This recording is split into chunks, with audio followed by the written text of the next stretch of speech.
मैं CS पटेल बृहन मुंबई महानगर पालिका वर्चुअल क्लास की ओर से आप सबका हार्दिक स्वागत करता हूं। बच्चों, वैश्विक महामारी के चलते इस वर्ष पठन पाठन का कार्यक्रम प्रभावित हो रहा है। ऐसे में हमारी बृहन मुंबई महानगर पालिका ने प्रत्येक विद्यार्थी तक ऑनलाइन शिक्षण पहुंचाने की व्यवस्था की है। तो आइए बच्चों शुरू करते हैं। तो बच्चों, कक्षा 8 में आज हम पढ़ेंगे भूगोल यानी ज्योग्राफी की बात करेंगे। तो बच्चों, 8वां पाठ है और पाठ का नाम है उद्योग यानी इंडस्ट्री की बात करेंगे। पाठ 8 उद्योग भाग 2, यस दूसरा पार्ट है। इंडस्ट्री पार्ट 2 की हम बात करेंगे। तो बच्चों, मैं CS Patel virtual training centre MCGM Mumbai से। तो बच्चों, पार्ट 1 की अगर बात करें, पार्ट 1 में हमने देखा था उद्योगों के द्वारा कच्चे माल का रूपांतरण पक्के माल में किया जाता है। तो इस बच्चों हमने इंडस्ट्री की बात की थी। हमने विस्तार से देखा था कि किस तरह से कच्चे माल का रूपांतरण पक्के माल में उद्योगों के द्वारा किया जाता है। पार्ट 1 में हमने देखा था बच्चों उद्योगों के स्थानीकरण के कारकों की बात हमने की थी। Factors affecting the location of an industry की बात की थी। बच्चों, हमने देखा था इसकी अगर हम बात करें, यस उद्योगों के स्थानीकरण के कारकों की बात करें तो यस बच्चों, जिसमें हमने बात की थी यस जल की बात की थी, यानी पानी की आपूर्ति कहाँ से होगी। यस बच्चों, जलाशय नदी के माध्यम से। या बच्चों कृषि का माल, यस बच्चों यानी कच्चे माल की बात करें, या श्रमिक की आपूर्ति कहाँ से होगी, बाजार उपलब्ध हैं या नहीं। ऊर्जा की अगर बात करें, ऊर्जा कहाँ से प्राप्त होगी। इसके अलावा ट्रांसपोर्टेशन की हमने बात की थी, चाहे महामार्ग की बात करें यानी यस रोडवेज की बात करें, या हम बात कर रहे थे रेलवे की। यस इसके अलावा जल आपूर्ति की हमने बात की थी, तथा खनिज, यस खनिज की बात की थी कि खनिज कहाँ से प्राप्त होगा। इसकी बात विस्तार से हमने पार्ट 1 में की थी। स्वरूप प्रकृति के अनुसार उद्योगों का वर्गीकरण हमने देखा था कि उद्योग 3 प्रकार के, जिसमें पहला हमने देखा था लघु उद्योग, दूसरा हमने देखा था मध्यम उद्योग और तीसरा हमने देखा था भारी उद्योग और या बड़े उद्योग। तो बच्चों, इस तरह से पार्ट 1 में हमने इसे विस्तार से देखा हुआ था। तो चले बच्चों, इसी क्रम में हम लोग और आगे बढ़ने वाले हैं। किस हम आज जो देखने वाले हैं, तो हम बच्चों आज सीखने वाले हैं कृषि आधारित उद्योग की बात करेंगे, औद्योगिक विकास की बात करेंगे, तथा बच्चों महाराष्ट्र राज्य औद्योगिक विकास निगम यानी MIDC की बात करेंगे। तथा बच्चों, आज हम देखने वाले हैं उद्योगों का सामाजिक दायित्व, इसकी हम बात विस्तार से करने वाले हैं। तो चलिए बच्चों, इस क्रम में हम देखेंगे कृषि आधारित उद्योग की बात करेंगे, एग्रो बेस्ड इंडस्ट्रीज की बात करेंगे। तो बच्चों, भारत एक कृषि प्रधान देश है। ये बच्चों हमारा देश यानी भारत देश जो है वो कृषि प्रधान देश है।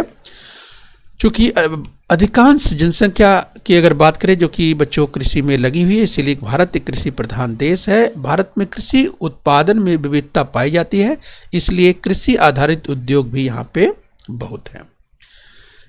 इन उद्योगों के साथ साथ कृषि से प्राप्त उत्पादनों पर प्रक्रिया करने वाले उद्योगों का भी विकास हुआ है। और बच्चों, अगर हम बात करें, इनमें दुग्ध व्यवसाय, फल प्रक्रिया, अन्न प्रक्रिया या गुड़ का कारखाना इत्यादि समावेश है। तो स्क्रीन पर आप देख पा रहे हैं बच्चों, गुड़ बनाने का कारखाना यहाँ पर आपको दिखाई दे रहा है। तो बच्चों, हम बात कर रहे हैं एग्रो बेस्ड इंडस्ट्रीज की बात कर रहे हैं। कृषि आधारित उद्योग यानी एग्रो बेस्ड इंडस्ट्रीज की बात कर रहे हैं। तो कृषि पर आधारित उद्योगों की स्थापना सर्वत्र स्थापित हुई है, जिसमें बात करें वस्त्र उद्योग, चीनी उद्योग जैसे भारी कृषि आधारित उद्योगों का विकास हुआ है। इस बच्चों, हम जब बात करते हैं वस्त्र उद्योग की बात करते हैं यानी टेक्सटाइल्स की बात करते हैं, या चीनी उद्योग की बात करते हैं, ये शुगर इंडस्ट्री की बात करते हैं, तो बच्चों ये भारी उद्योगों के यानी हैवी इंडस्ट्री में शामिल किया जाता है, बड़े उद्योग में आता है। इस बच्चों, तो इनका विकास हुआ है। तो agro based industries in India की हम बात कर रहे हैं। आइए बच्चों, कृषि आधारित उद्योग एग्रो बेस्ड इंडस्ट्रीज की हम बात कर रहे हैं। तो स्क्रीन पर आप देख सकते हैं, अगर कोल्हू आपको दिखाई दे रहा है, यस बच्चों, तो कोल्हू का बैल आपको दिखाई दे रहा है, यस बच्चों, तो ये कृषि से अर्थात खेती से संबंधित आप देख पा रहे हैं। आइए कुछ और चित्रों की अगर हम बात करें तो जो प्रोसेसिंग की बात कर रहे हैं, फूड प्रोसेसिंग की बात कर रहे हैं, फल प्रक्रिया की, तो यहाँ पर आपको दिखाई दे रही है फूड प्रोसेसिंग की हम बात कर रहे हैं, एग्रो बेस्ड इंडस्ट्रीज की बात हो रही है। औद्योगिक विकास की बात करें, इंडस्ट्रियल डेवलपमेंट की बात करेंगे, तो बच्चों किसी भी देश के आर्थिक विकास में उद्योगों का निर्माण और विकास का महत्वपूर्ण स्थान होता है। और बच्चों देश के नागरिकों के जीवन के स्तर में सुधार लाने एवं प्रति व्यक्ति आय में वृद्धि होने हेतु औद्योगिकीकरण का विकास होना आवश्यक है। तो बच्चों हम बात जब करते हैं प्रति व्यक्ति आय अर्थात पर कैपिटा इनकम, प्रत्येक व्यक्ति की आय, प्रति व्यक्ति आय का मतलब इस एक एक व्यक्ति की आय से संबंधित है प्रति व्यक्ति आय। तो जिसमें वृद्धि होना, जिस वृद्धि होने की हम बात करें तो इसमें वृद्धि होने के लिए क्या जरूरी है? यस बच्चों, औद्योगिकीकरण का विकास होना जरूरी है। इससे क्या होगा? इससे होगा बच्चों देश के नागरिकों के जीवन के स्तर में सुधार होता है, यह हमें ध्यान रखना है। तो देश के नागरिकों को रोजगार प्राप्त होता है, देश के नागरिकों को रोजगार प्राप्त होता है। तो यहाँ स्क्रीन पर आप देख सकते हैं बच्चों, एक दाल मिल की बात करें तो दाल मिल का एक उदाहरण, एक एग्जाम्पल, एक इमेज आपको दिखाई दे रही है। आज बच्चों इसी क्रम में और आगे बढ़ेंगे। हम बात कर रहे हैं औद्योगिक विकास की बात कर रहे हैं, इंडस्ट्रियल डेवलपमेंट की बात कर रहे हैं। नागरिकों के जीवन के स्तर में सुधार होता है, सकल घरेलू उत्पाद में वृद्धि होती है तथा देश के पक्के माल के निर्यात में वृद्धि होती है। इस बच्चों अगर पक्के माल के निर्यात की जब हम बात करते हैं, एक्सपोर्ट की बात करते हैं, अगर देश से हमारे एक्सपोर्ट होता है तो उससे हमको फॉरेन करेंसी अर्थात विदेशी मुद्रा प्राप्त होती है। तो इसीलिए विदेशी मुद्रा के भंडार में वृद्धि हुई। जिस बच्चों जब पक्के माल के निर्यात में वृद्धि होती है, ये तो आप ध्यान रखिए, विदेशी मुद्रा के भंडार में वृद्धि होती है। ऐसे अनेक कारणों को देखते हुए औद्योगिकीकरण को प्रोत्साहन देने की आवश्यकता है। तो हम बात करें बच्चों, तमाम कारणों की हम बात कर रहे हैं, इसीलिए जो औद्योगिकीकरण की बात हो रही, इंडस्ट्रियलाइजेशन की बात करें, उसको प्रोत्साहन देने की आवश्यकता है। जिस बच्चों हम बात कर रहे हैं इंडस्ट्रियल डेवलपमेंट की बात कर रहे हैं, तो सरकार की ओर से उद्योगों को प्रोत्साहित करने हेतु प्रदेश की कार्यशील जनसंख्या को रोजगार दिलाने हेतु औद्योगिक क्षेत्रों की स्थापना की जाती है। ये बच्चों तो सरकार की ओर से जो प्रयास होता है कि उद्योग को किस तरह से प्रोत्साहित करना है, इससे इस प्रदेश की कार्यशील जनसंख्या को, ये बच्चों जो वर्किंग पॉपुलेशन है, ये उसको रोजगार दिलाने हेतु औद्योगिक क्षेत्रों की ये बच्चों स्थापना की जाती है। देश के आर्थिक विकास में उद्योगों का स्थान महत्वपूर्ण है, इसीलिए सभी देशों में औद्योगिक विकास हेतु सोच समझकर प्रयास किए जाते हैं। इसीलिए औद्योगिक क्षेत्रों की स्थापना की जाती है। इन क्षेत्रों में स्थापित उद्योगों को विद्युत, पानी, कर इत्यादि में विशेष छूट दी जाती है। इस बच्चों जब इंडस्ट्रियल डेवलपमेंट की बात कर रहे हैं, यानी जब औद्योगिक विकास की बात होती है, तो जब औद्योगिक क्षेत्रों की स्थापना की जाती है तो इसके लिए ये बच्चों विद्युत की जरूरत पड़ती है, पूंजी की जरूरत पड़ती है, भी समझ सकते हैं। तो उसके लिए कैपिटल अर्थात पूंजी की जरूरत होती है, विद्युत, पानी, कर। और यही कारण है कि जब कोई उद्योगपति उद्योग की स्थापना करता है, यानी उद्योग लगाता है, उद्योग धंधे को की यूनिट शुरू करता है, इस बच्चों तो सरकार क्या करती है? सरकार उसको मदद करती है। किस क्षेत्र में कैसे मदद करती है? इस बच्चों विद्युत की बात करें, पानी की बात करें, कर की बात करें, कर का मतलब है टैक्स से है, तो इत्यादि में विशेष छूट दी जाती है। ऐसा क्यों किया जाता है? ये बच्चों उद्योग को यानी इंडस्ट्री को, उद्योग को बढ़ाने के लिए इस तरह की छूट सरकार के द्वारा दिया जाता है, क्योंकि इससे लोगों को फायदा होगा, इससे लोगों को रोजगार मिलेगा। ये तमाम चीज़ों की ओर ध्यान दिया जाता है। आए बच्चों इसी क्रम में और आगे बढ़ेंगे। हम बात करेंगे महाराष्ट्र राज्य औद्योगिक विकास निगम की, MIDC की बात करेंगे। Maharashtra industrial development corporation, MIDC की बात करेंगे। तो बच्चों इसका फुल फॉर्म है MIDC का, महाराष्ट्र इंडस्ट्रियल डेवलपमेंट कॉर्पोरेशन, ये हमें ध्यान रखना है। तो चलिए MIDC की बात हो रही है, तो इसका लोगो स्क्रीन पर आप देख सकते हैं बाईं ओर बच्चों। और ध्यान रखिए, महाराष्ट्र राज्य में सरकार ने, यानी राज्य सरकार ने 1 अगस्त 1962, यस बच्चों आप ध्यान रखिए, परीक्षा में पूछा जा सकता है, MIDC की स्थापना कब हुई? तो 1 अगस्त महाराष्ट्र में राज्य सरकार ने 1 अगस्त 1962 के दिन महाराष्ट्र राज्य औद्योगिक विकास निगम की स्थापना की और प्रत्येक जिले में औद्योगिक इकाइयों की स्थापना की गई है। राइट, तो 1962 1 अगस्त 1962 MIDC की स्थापना हुई थी। ये आपको अच्छी तरह से याद होना चाहिए। इससे राज्य भर में उद्योगों का विकेंद्रीकरण होना अपेक्षित है। राइट, तो बच्चों इसका ये भी अपेक्षा की गई थी कि जब MIDC की बात हुई तो MIDC अर्थात प्रत्येक जिले में औद्योगिक क्षेत्रों की स्थापना करने का उद्देश्य था कि किस तरह से उद्योगों का विकेंद्रीकरण किया जाए। अर्थात बच्चों विकेंद्रीकरण का मतलब डिसेंट्रलाइजेशन किया जाए, अर्थात प्रत्येक जिले में जो है इस जो इंडस्ट्रियल यूनिट्स हैं, औद्योगिक इकाइयां हैं, वो MIDC के तहत प्रत्येक जिले में इसे स्थापित किया जाए। राइट, तो देखिए किस तरह से बच्चों कि उद्योग जो है किस तरह से पूरे महाराष्ट्र राज्य में फैल जाए, तो उद्योगों का विकेंद्रीकरण इसी उद्देश्य से किया गया। आज बच्चों इसी क्रम में और आगे बढ़ेंगे। महाराष्ट्र राज्य औद्योगिक विकास निगम की बात कर रहे हैं, MIDC की बात कर रहे हैं। महाराष्ट्र की तरह ही देश में अन्य राज्यों में भी ऐसे निगम है। ऐसे क्षेत्रों में मुख्यतः ऐसे उद्योग होते हैं जो एक दूसरे के पूरक होते हैं, ये हमें ध्यान रखना है। साथ ही स्थानीय लोगों को रोजगार प्राप्त होता है, ये ध्यान रखना है कि स्थानीय लोग जो होते हैं उनको रोजगार प्राप्त होता है।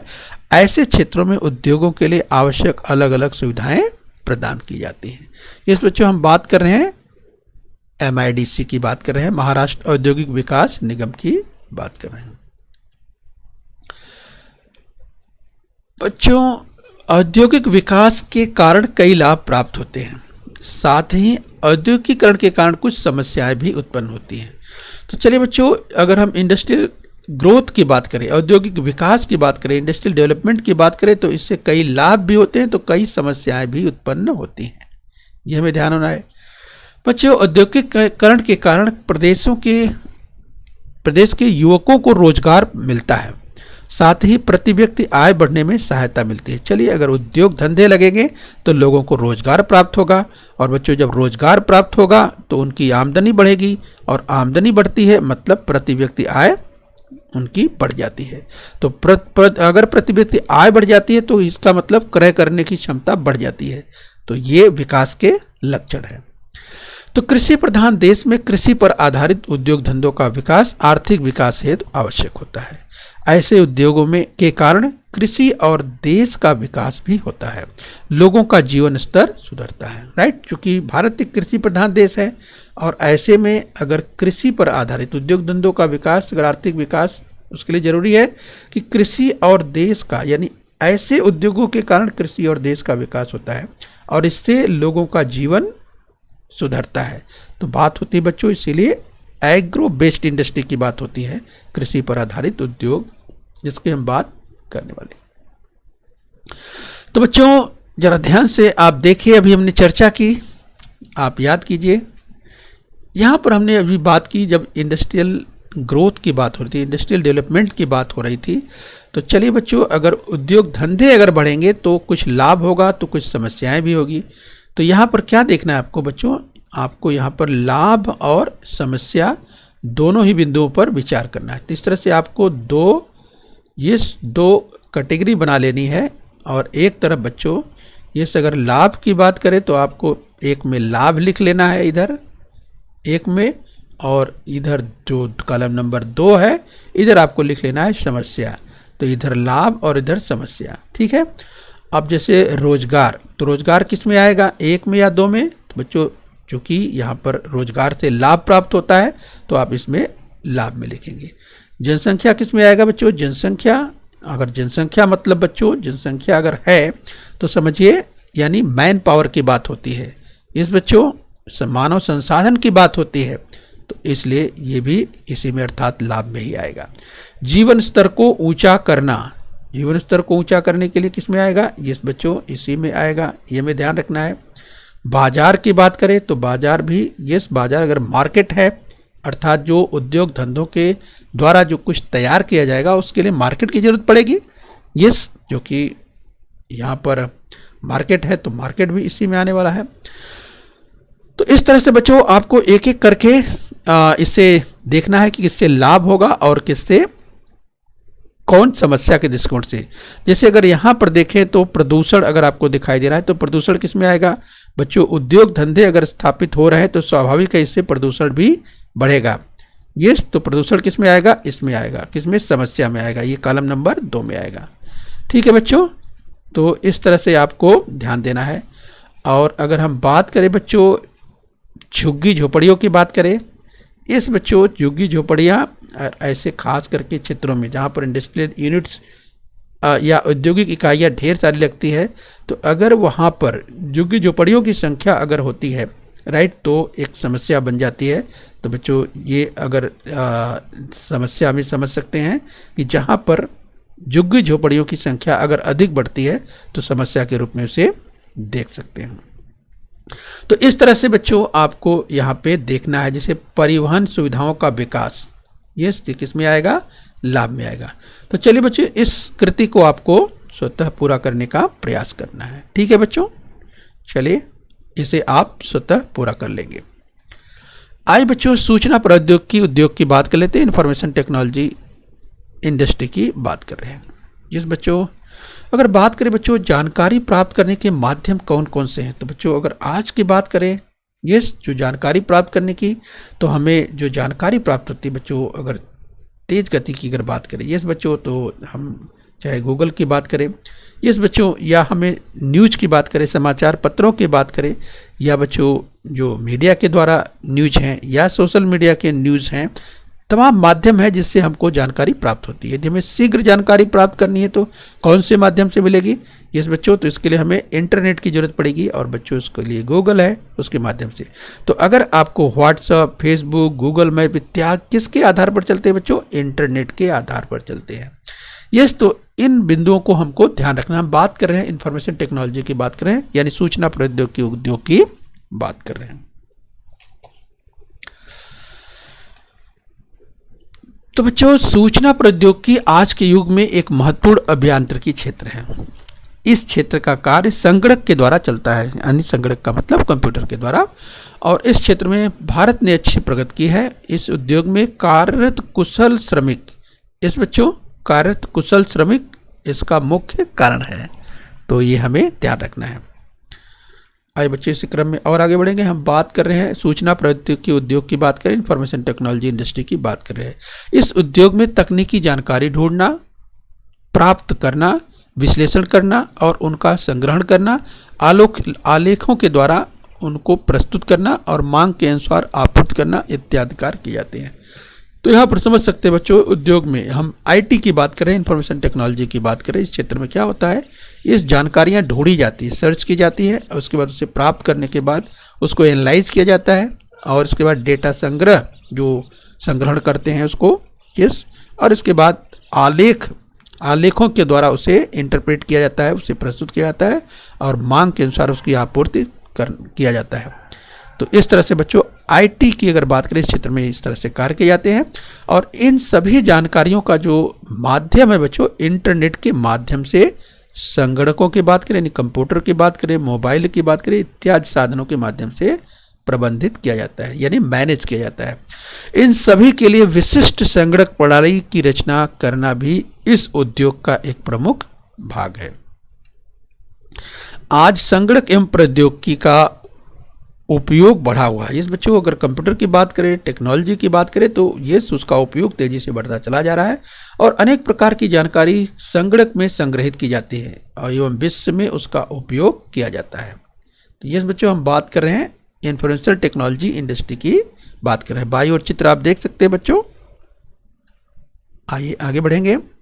उद्योगों का सामाजिक दायित्व, तो चलिए बच्चों इस क्रम में बढ़कर कॉर्पोरेट सोशल रिस्पॉन्सिबिलिटी की बात कर रहे हैं। यस, जैसे CSR कॉर्पोरेट सोशल रिस्पॉन्सिबिलिटी की बात करें तो बच्चों किसी उद्योगपति अथवा औद्योगिक समूह के द्वारा समाज के हित अथवा पर्यावरण के संतुलन के लिए किया गया कार्य उद्योगों के सामाजिक उत्तरदायित्व का भाग समझा जाता है। तो चलिए बच्चों कोई उद्योगपति हो या उसका औद्योगिक समूह हो, इस बच्चों तमाम ऐसे औद्योगिक उद्योगपति हैं जिनके अपने इंडस्ट्रियल यूनिट्स हैं यानी ग्रुप्स हैं, औद्योगिक समूह है बच्चों, और उनके द्वारा जो है समाज के हित में जो है यस बच्चों, अथवा पर्यावरण के संतुलन के लिए जो कार्य किया जाता है, इस बच्चों वह सामाजिक उत्तरदायित्व का भाग समझा जाता है। समाज के प्रति अपनी जिम्मेदारी अथवा सामाजिक प्रतिबद्धता के माध्यम से समाज में जो अभावग्रस्त लोग हैं या ऐसे जरूरतमंद लोग हैं, इस जरूरतमंद व्यक्तियों अथवा संस्थाओं को सहायता कर समाज हित के लिए उपयोगी कार्य करना आवश्यक होता है। इस बच्चों तो समाज के प्रति अपनी जिम्मेदारी अथवा सामाजिक प्रतिबद्धता के कारण तो ऐसे जो अभावग्रस्त या जरूरतमंद हैं उनकी मदद की जानी चाहिए। और बच्चों अगर इस तरह से इसके लिए जब आगे आते हैं उद्योगपति या औद्योगिक समूह, तो बच्चों इसीलिए इस हेतु से इसके उद्देश्य से 5 करोड़ से अधिक मुनाफा कमाने वाले उद्योगपतियों अथवा औद्योगिक समूहों द्वारा प्राथमिकता के आधार पर मुनाफे में से कम 2% राशि समाजोपयोगी कार्यों के लिए खर्च की जाए। राइट, तो इस तरह से ध्यान दीजिए, 5 करोड़ से अधिक मुनाफा कमाने वाले उद्योगपतियों की बात करें या औद्योगिक समूहों के द्वारा कम से कम 2% राशि, यहाँ पर जो जरूरतमंद हैं, अभावग्रस्त लोग हैं, ऐसे लोगों में उनकी मदद की जानी चाहिए। इस बच्चों ये ध्यान रखना है। उद्योगों का सामाजिक दायित्व की हम बात करें बच्चों, कॉर्पोरेट सोशल रिस्पॉन्सिबिलिटीज की बात कर रहे हैं, तो सरकार इस बात पर जोर दे रही है बच्चों निम्नलिखित क्षेत्रों में उनकी सहायता अपेक्षित होती है। किन क्षेत्रों की बात करें? शैक्षणिक सुविधाओं की आपूर्ति। यस बच्चों, अगर शैक्षणिक क्षेत्र की एजुकेशन फील्ड की बात करें उसमें यस शैक्षणिक सुविधाओं की आपूर्ति, अर्थात हम बात कर रहे हैं औद्योगिक इकाइयाँ या औद्योगिक जो घराने हैं, औद्योगिक जो समूह हैं, वो किस तरह से मदद कर सकते हैं। अगर फील्ड की बात करें तो चाहे शिक्षा के क्षेत्र की बात करें या स्वास्थ्य सुविधाओं की बात करें, यस अगर स्वास्थ्य के क्षेत्र में काम करना चाहते हैं, उपलब्ध कराना चाहते हैं अपनी सुविधाएं, या किसी गांव अथवा क्षेत्र को विकास करने में मदद देना चाहते हो, या निराधार व्यक्तियों के लिए चलाए जाने वाले केंद्रों, पर्यावरणीय विकास केंद्रों को सहायता प्रदान करना चाह रहे हो, तो इन क्षेत्रों में तो इस तरह से बच्चों ये तमाम क्षेत्र हैं जहां पर मदद की गुंजाइश रहती है। और जो जिनकी हमने अभी बात की, ये औद्योगिक इकाइयां या औद्योगिक जो घराने हैं, औद्योगिक जो समूह हैं, वो इन क्षेत्रों में किस तरह से मदद कर सकते हैं। और उद्योगों द्वारा सामाजिक उत्तरदायित्व पर किए जाने वाले खर्च पर औद्योगिक समूहों को सरकार की ओर से करों में छोड़ दी जाती है। राइट, तो आपने अभी देखा कि किस तरीके से अगर जो सामाजिक जो औद्योगिक समूह हैं अगर वो मदद करते हैं, ये अपना सामाजिक उत्तरदायित्व निभाते हैं, तो जो खर्च करते हैं, यानी यस बच्चों जो उद्योगपतियों के द्वारा जो खर्च किए जाते हैं, यस उस पर क्या करती है सरकार, करों में छोड़ दी जाती है, ये सरकार के द्वारा।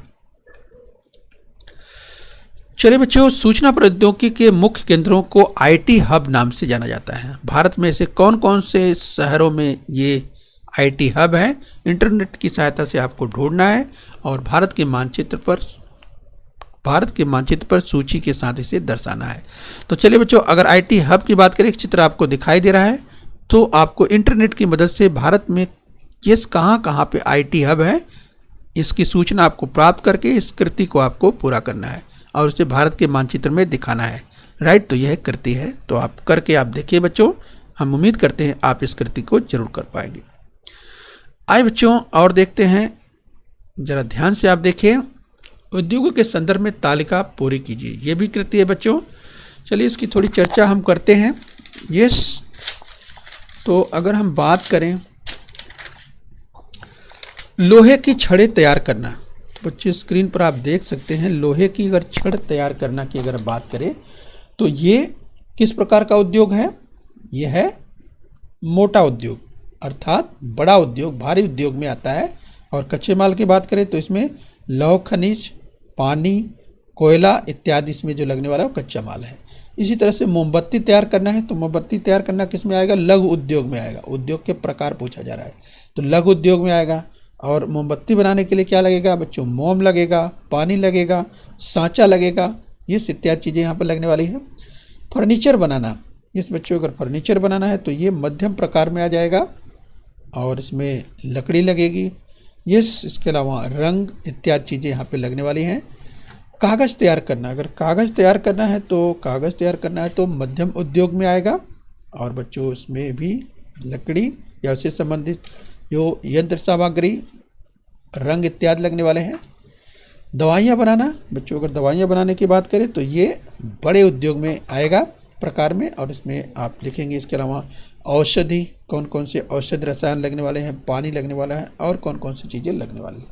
तो बच्चों इस तरह से आपको इस कृति को पूरा करना है। अगर चीनी उत्पादन की बात करें तो चीनी उत्पादन ये भी बड़े उद्योग में आएगा।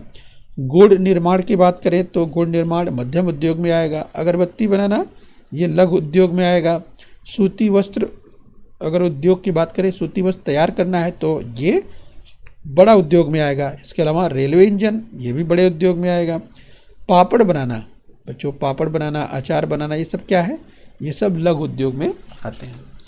तो बच्चों इसके लिए कौन कौन सी सामग्री लगेगी, तो इस कृति को आप स्वतः पूरा करने का प्रयास कीजिए। ओके बच्चों, आइए आगे बढ़ लेते हैं। चलिए बच्चों, सामने आपकी एक चित्र दिखाई दे रहा है। इस चित्र को आप जरा ध्यान से देखिए। ये चित्र किस पर आधारित है, तो आपको याद आ गया होगा। इस बच्चों ये जो चित्र है वो इस आपने पहचान लिया होगा, मेक इन इंडिया। बच्चों बहुत चर्चित नाम है मेक इन इंडिया, उसे इस बच्चों मेक इन इंडिया से संबंधित है। और बच्चों इस उपक्रम का क्या लाभ होगा, ये बच्चों इस उपक्रम का क्या लाभ होगा, तो बच्चों इस उपक्रम के द्वारा भारत में जिस बच्चों विविध प्रकार की वस्तुओं का उत्पादन करने वाली जो कंपनियां हैं, देसी कंपनियां हैं या विदेशी कंपनियां हैं, उनको फायदा होने वाला है। बच्चों इस उपक्रम का रोजगार का क्या सहसंबंध है, तो इस प्रश्न के उत्तर में आप समझ सकते हैं बच्चों, इस उपक्रम के द्वारा लोगों को रोजगार, बड़े पैमाने पर लोगों को रोजगार जो है उपलब्ध हो पाएगा। तो बच्चों इस तरह से तमाम प्रश्नों के उत्तर, चलिए आप स्वतः बच्चों प्रयास करिए और सर्च करिए, खोजिए, और इस कृति को भी आप पूरा करने का प्रयास करिए। ठीक है बच्चों, चलिए आइए इसी क्रम में और आगे बढ़ लेते हैं। तो चलिए बच्चों हम अभ्यास करेंगे। बच्चों इस पाठ को हमने 2 भागों में देखा, पार्ट 1 और पार्ट 2। बच्चों उम्मीद करते हैं पाठ को आपने अच्छे से समझ लिया है। तो आइए बच्चों आप अभ्यास कर लेते हैं। तो आपके सामने स्क्रीन पर एक कथन है, ध्यान से देखकर बताइए कथन सत्य है या असत्य है। देश के नागरिकों के जीवन के स्तर में सुधार लाने एवं प्रति व्यक्ति आय में वृद्धि होने हेतु औद्योगिकीकरण का विकास होना आवश्यक है। तो क्या ये कथन सत्य है? तो मुझे लगता है आपको याद आ रहा होगा बच्चों। तो चलिए अपना उत्तर टैली कीजिए। यह कथन बिल्कुल सत्य है। आइए अगला कथन देखिए, सत्य या असत्य बताइए। कथन है बच्चों, औद्योगिकीकरण के कारण प्रदेश के युवकों को रोजगार प्राप्त होता है। तो याद कीजिए बच्चों, क्या एक कथन सत्य है? तो बच्चों आपको याद आ गया होगा। ये अपना उत्तर टैली कीजिए, ये भी कथन बिल्कुल सत्य है। आइए बच्चों एक कथन और देखते हैं, जरा ध्यान से देखिए। महाराष्ट्र में राज्य सरकार ने 1 अगस्त 1992 के दिन महाराष्ट्र राज्य औद्योगिक विकास निगम की स्थापना की और प्रत्येक जिले में औद्योगिक क्षेत्रों की स्थापना की गई है। तो याद कीजिए बच्चों, क्या यह कथन सत्य है? 1 अगस्त 1992। तो क्या 1 अगस्त 1992 के दिन महाराष्ट्र राज्य औद्योगिक विकास निगम की बात हो रही है, यानी MIDC की बात हो रही है। तो क्या इसकी स्थापना 1 अगस्त 1992 को की गई? बच्चों हमने इसकी चर्चा की थी, आपको याद आ रहा होगा। तो याद कीजिए बच्चों। तो मुझे लगता है आपको याद आ गया होगा बच्चों। तो चलिए अपना उत्तर टैली करिए। यह कथन असत्य है। बिल्कुल ठीक, असत्य है, तो इसको सत्य करके लिखना है। तो याद कीजिए बच्चों, ये तो 1 अगस्त 1962। तो देखिए बच्चों, MIDC की जो स्थापना हुई थी 1 अगस्त 1962 को हुई थी। यहाँ पर लिखा है 1 अगस्त 1992। तो ये इसीलिए ये भाग 1992 ये गलत है, असत्य है। इसको लिखना है आपको 1962 करना है। 1 अगस्त 1962 के दिन महाराष्ट्र राज्य के औद्योगिक विकास निगम की स्थापना की और प्रत्येक जिले में औद्योगिक क्षेत्रों की स्थापना की गई है। इस बच्चों, तो बच्चों हम उम्मीद करते हैं कि आपने इस पाठ को अच्छे से समझ लिया है। तो बच्चों बृहन मुंबई महानगर पालिका के चैनल को सब्सक्राइब कर लीजिए और बच्चों अपने स्वास्थ्य का ध्यान रखिए। ओके बच्चों। बच्चों बृहन मुंबई महानगर पालिका के इस चैनल को सब्सक्राइब कर लीजिए और बेल आइकन प्रेस कर लीजिए। तो बच्चों हम उम्मीद करते हैं यहाँ तक आपने समझ लिया है। आगे फिर मिलेंगे। आज के लिए इतना ही। Thank you very much.